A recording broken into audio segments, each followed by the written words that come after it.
تو آیت اللہ پرہیزگار جب لکھنؤ گئے، میں نے ان کی جو حالات زندگی ہیں اس کا فارسی سے اردو ترجمہ میں نے کیا، تو میں ان کے بارے میں کچھ نسبتاً جانتا ہوں، مجھ فقیر کو کچھ پتہ ہے۔ تو جب گئے لکھنؤ گئے تو انہوں نے کہا مجھے بڑے سنیاسی سے کوئی ملوائے۔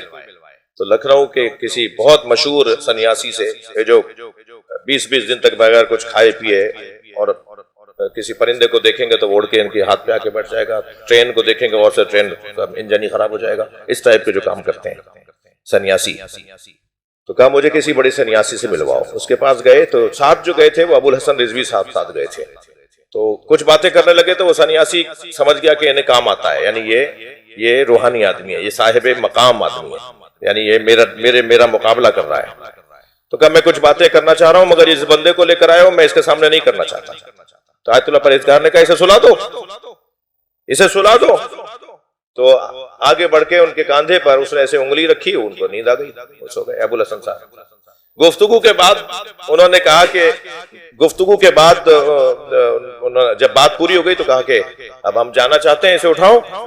اچھا، بحث یہ تھی کہ جو تم طریقے اپنا کر یہ مقام حاصل کر رہے ہو وہ نجس اور غلط طریقے ہیں، اور ہم جو مقام حاصل کرنا چاہتے ہیں یا کسی مقام پر پہنچنا چاہتے ہیں اس کے رستے کچھ اور ہیں۔ اس پر ان کی بحث تھی۔ تو بحث نہیں تمام ہو رہی تھی تو انہوں نے بحث ایسے تمام کی کہ اس کو اٹھاؤ، یہ جو سو رہا ہے۔ تو آگے بڑھنے لگے وہ اس کو ہاتھ لگانے کے لیے، وہ سنیاسی وہ کہنے لگے کہ معاف کیجئے گا لمبی ہو گئی بات، وہ کہنے لگے کہ نہیں خبردار، ہاتھ لگائے بغیر اٹھاؤ۔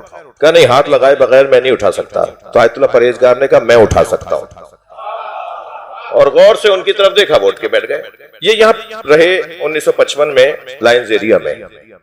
برابر والے گھر سے بکری کا دودھ جاتا تھا۔ اچھا، یہ یاد رہے نبی مکرم نے بھی بکری اپنے ساتھ رکھی ہے، ہر امام نے بکری کے دودھ کا استعمال کی تاکید کی ہے۔ ضمناً کہہ رہا ہوں بھائی، اب لگ مت جائیے گا اس کام پہ۔ ایک صلوات پڑھے محمد و آل محمد۔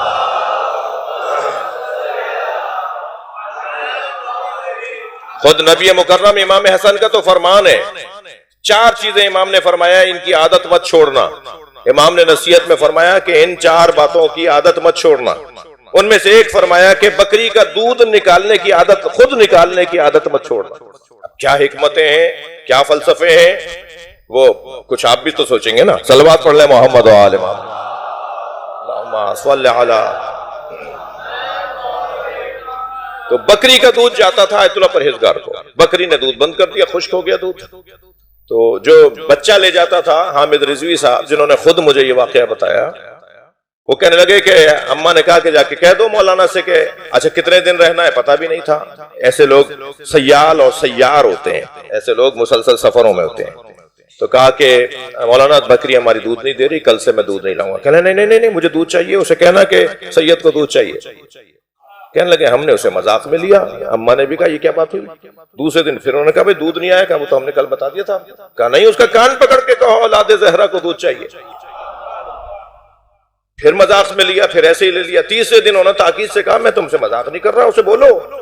وہ کہتے ہیں میں نے کان پکڑ کے کہا، 10 منٹ گزرے تھے کہ بکری کا تھن بھرنا شروع ہو گیا، اور جب تک وہ یہاں رہے وہ دودھ دیتی رہی۔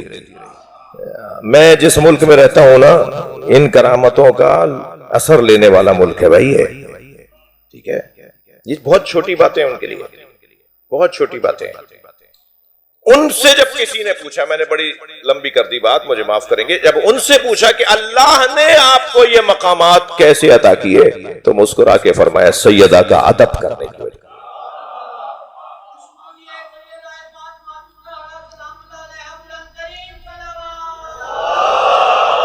اللہم صل علی محمد وعلی محمد۔ بادب جتنا سیدہ کے بارے میں ادب اور احترام رہے، اتنا ہی اللہ مقام اور عظمتیں عطا کرتا ہے۔ بڑے بڑے لوگوں کو بڑا بنایا ہے نام فاطمہ، صرف بی بی کے نام نے۔ میں ایک مرتبہ پھر سلام کروں گا بانیان مجلس کو کہ یہ اہتمام انتظام بہت ضروری ہے۔ اللہ ہمیں اس مجلس کے ذریعے سے، اس ذکر کے ذریعے سے بہت کچھ عطا کرے گا۔ سب سے بڑی چیز جو ہمیں اس مجلس سے ملتی ہے وہ ہے اطمینان قلب، سکون قلب۔ دنیا مسلسل اضطراب کی طرف بڑھ رہی ہے، مگر حسین والے، کربلا والے، جناب زہرا والے، مطمئن رہیں گے ہر پریشانی میں۔ اس کی وجہ یہ ہے کہ ذکر ان کا کرتے ہیں کہ جو ہمیشہ مطمئن رہے۔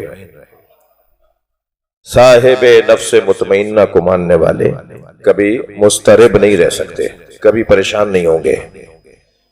خودکشی کا ریشو کربلائیوں میں کم ہے، قتل کا ریشو ماتمیوں میں کم ہے جی، بدعنوانیوں کی جو مقدار ہے وہ حسینیوں میں کم ہے۔ اس کی بہت بڑی وجہ ہے، بہت ساری چیزیں بعض لوگ نہیں دیکھ رہے ہوتے، اس زاویے سے دیکھیں آپ۔ بعض لوگ کہتے ہیں یہ رونا مقصد نہیں ہے، میں کہتا ہوں رونا مقصد ہے۔ پوری قوم کو ائمہ نے رونے پہ لگایا ہے۔ جو قوم روتی ہے نا وہ کسی کو رلاتی نہیں ہے۔ یہ جو کیفیت ہے، یہ جو دل نرم کرنے کی مشق ہے، رونا نہیں آ رہا، رونے کی شکل بناؤ۔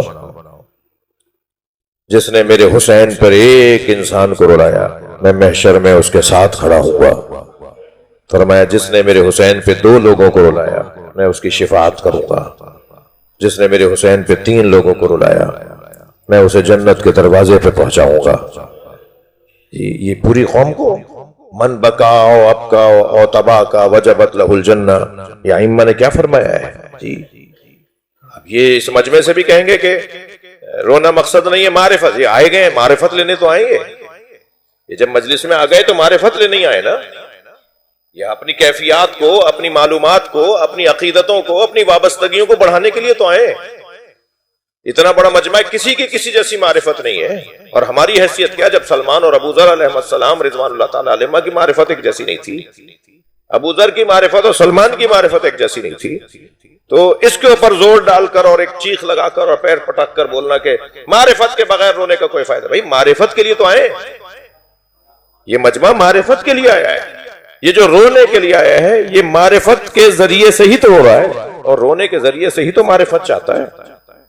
جس قوم کو اب کسی مذہب کے کسی بڑے نے اگر رونے سے روکا ہے تو اسے وہ بڑا مبارک ہو۔ ہم جس مذہب اور جس نظریے کے حامل ہیں، ہمارے بڑوں نے رونے کا حکم دیا ہے، اور ہمارے بڑے کسی کے بڑے سے کم نہیں ہیں، لہذا انہیں مبارک ہو، نہ روئیں، ان کی مرضی ہے۔ مگر اس دنیا میں اہل بیت کے غم میں رونے والے محشر میں کیا عظمت پائیں گے، یہ سوچنے کی چیز ہوگی۔ ہاں الحمدللہ آہستہ آہستہ مسائل آسان ہو رہے ہیں۔ 20 سال پہلے تک امام حسین پہ رونا بدعت تھا، اب سنت ہو گیا ہے۔ اب ایک بڑی تعداد کہہ رہی ہے کہ نہیں، نبی پہ رونا سنت، نبی نے فرمایا حسین پہ رونا سنت ہے۔ تعداد کہہ رہی ہے کہ نہیں، نبی پہ رونا سنت۔